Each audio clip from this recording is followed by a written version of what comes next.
Hello, and today's Bible study is all about treasure hunting. So, I've always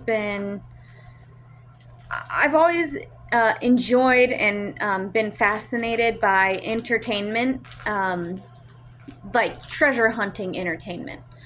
The magic, the adventure, the gold, the pirates.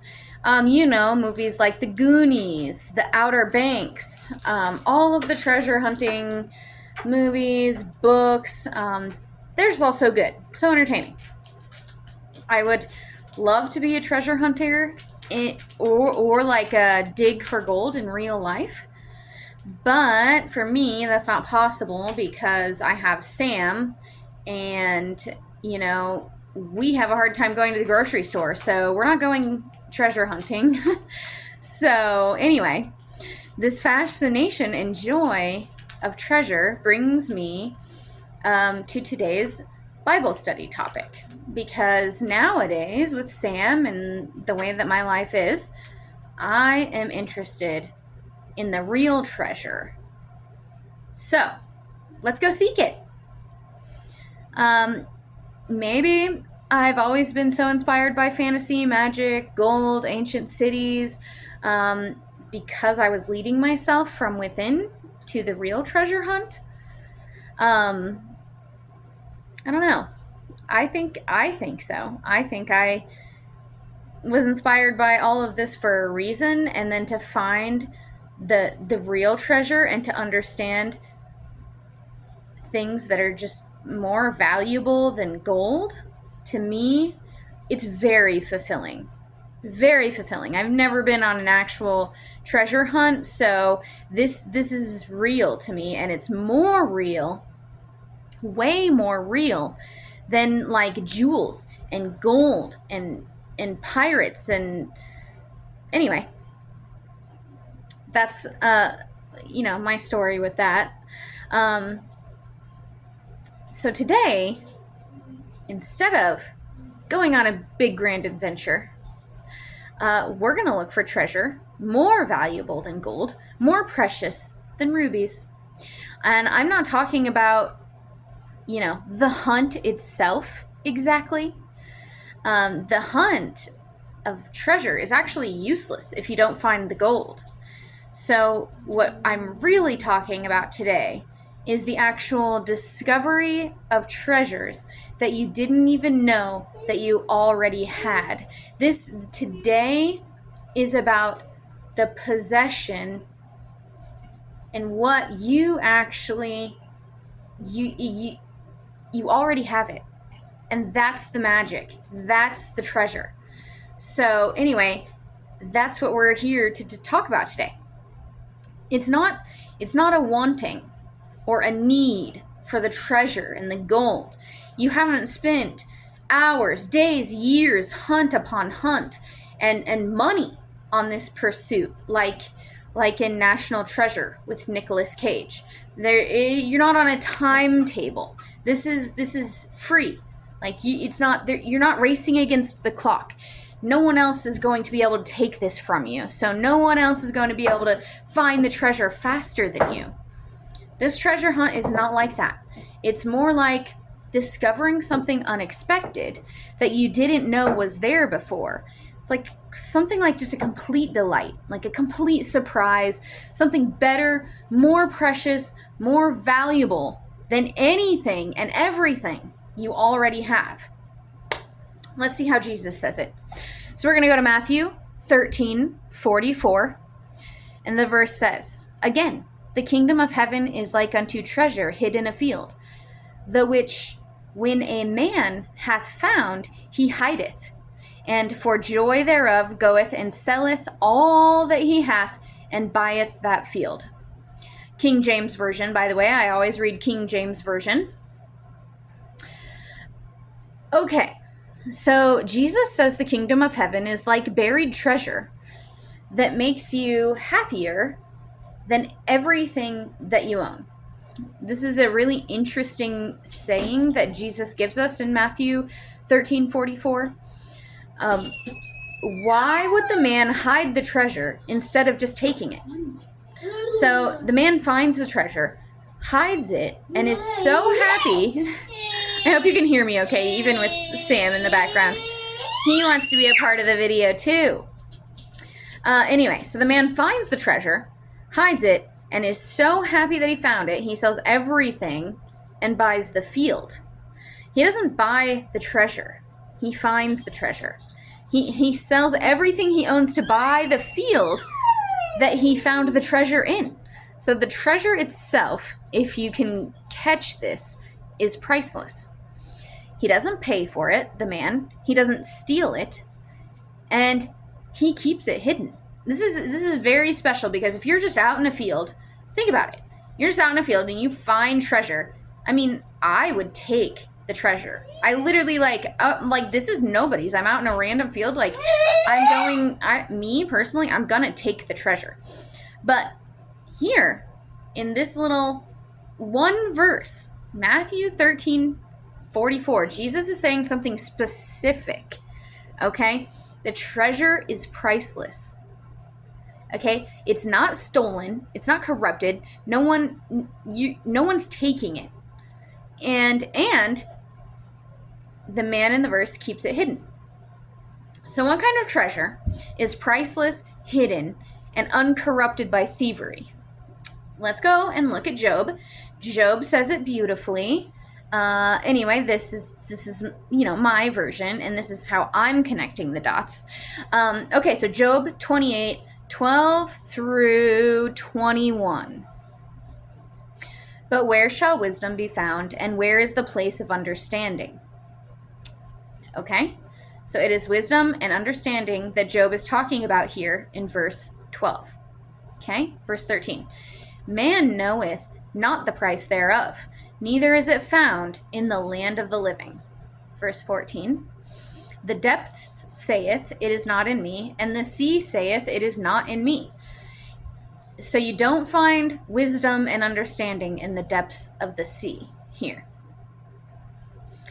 It cannot be gotten for gold, neither shall silver be weighed for the price thereof. It cannot be valued with the gold of Ophir, with the precious onyx, or the sapphire.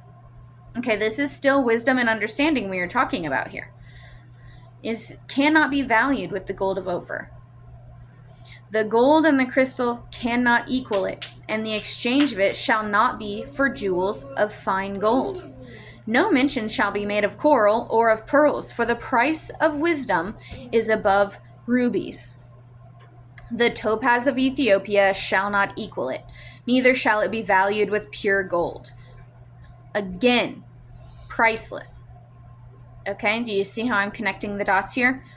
Matthew 13:34 and Job 28:12 through 21. Okay, verse 20 in Job 28. Whence then cometh wisdom, and where is the place of understanding? Seeing it is hid from the eyes of all living, and kept close from the fowls of the air. And that was verse 21. This passage in Job 28 is describing wisdom and understanding as being close to you. It is protected from predators, hidden from the eyes of all the living. Wisdom and understanding is protected, hidden, and priceless. This is the same thing that Jesus is talking about in Matthew 13:44. Is wisdom and understanding the priceless treasure?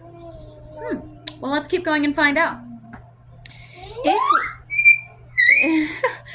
If wisdom and understanding is the priceless treasure, protected and hidden treasure, we need more info.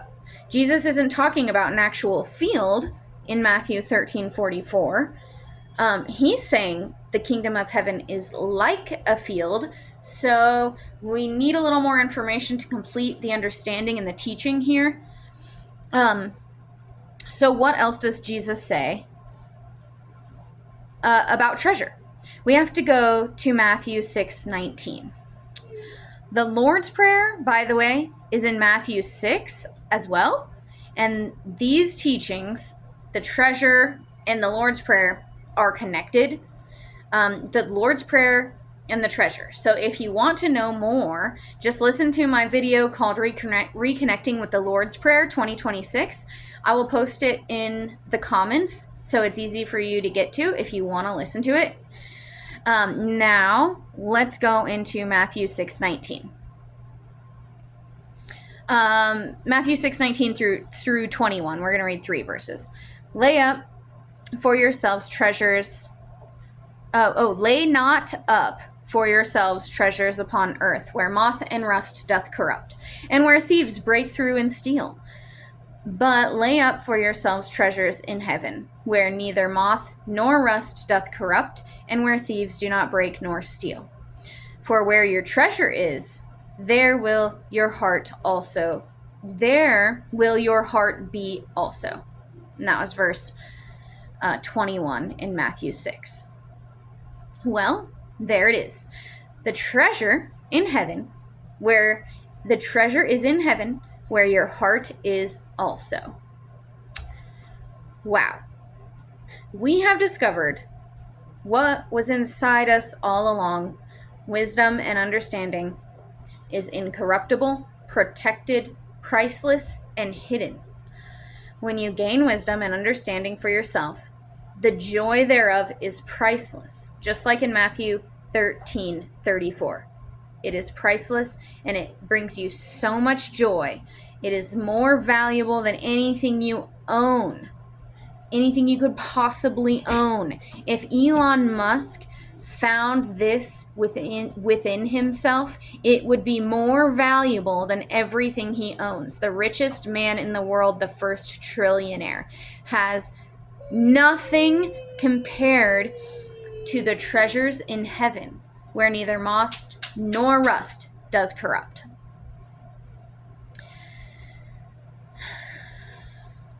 Anyway, enough of my tangent on Elon Musk, but when you gain wisdom and understanding for yourself, the joy is priceless. That's what I'm trying to say. The gold and the crystal cannot equal it. The treasure is inside of you, where your heart is. It cannot be bought, it cannot be stolen, and it remains hidden. Why isn't everyone seeking this? It's the most valuable thing. Today, if you watched this Bible study video and made it to the end, then you sought something different than the usual day-to-day things. Today, you got something new and different. You didn't buy it. It was given to you freely. It is not a material. What we have discussed is something intangible. It cannot be taken away from you. Nothing can corrupt it. But something can happen. This little seed of wisdom and understanding that I planted can fall on bad soil and not grow. Keep watering it. Wisdom and understanding needs the living waters. Listen to my videos. I will keep posting as much as I can, which isn't very much, so sorry about that. Read Jesus's words through the concordance. You can do it yourself, okay? Pick one verse of red letters. Study it. Go to thekingsbible.com and read Matthew 6 through the concordance. I mean, geez, just read Matthew 6:13, ye are the salt of the earth, through the concordance, and it will give you so much wisdom and understanding, and it will feel so good, just like Jesus said. The joy thereof, it makes you really happy, okay? So look at the meanings of the words, like in Matthew 6 or 5, or John, if you want to go read Jesus's words in John. All of those are going to it's going to be awesome for you.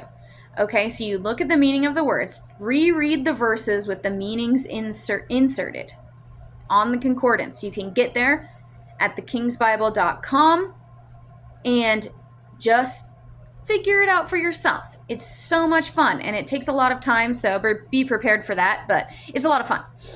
I have done a few videos dissecting the verses through the concordance, so you can go check those out. And then one other little tidbit, study nature. Some people don't find God in the Bible, okay? Some people don't find Jesus in the Bible itself, okay? Study nature. Nature will give you wisdom and understanding.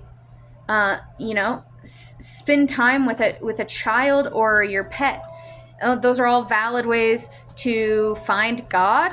But if you do want to study the Bible, then definitely use the concordance. It's so helpful. Anyway, I guess one last thing I will leave you with, because I find this verse to be incredibly positive, okay? And it has to do with value.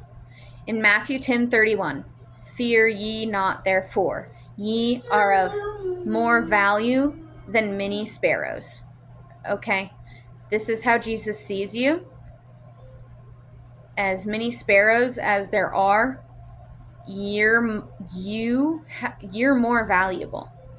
And this verse right here, value in the concordance, it means to bear or to carry through, to carry different ways, to carry in different directions. Okay? To differ, to test, to prove the good things. Value, it makes a difference. You can distinguish between good and evil, lawful and unlawful. So the value that you are to be able to do those things, and you can carry it in so many different ways. Jesus finds this way more valuable than many sparrows.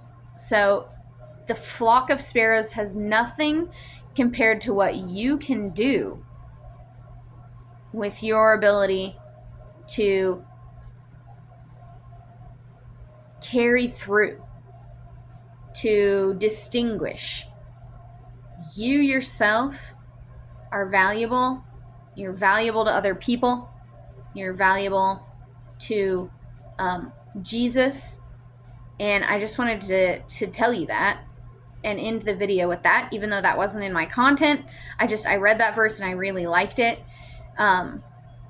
because you are very important. And that's it. Goodbye.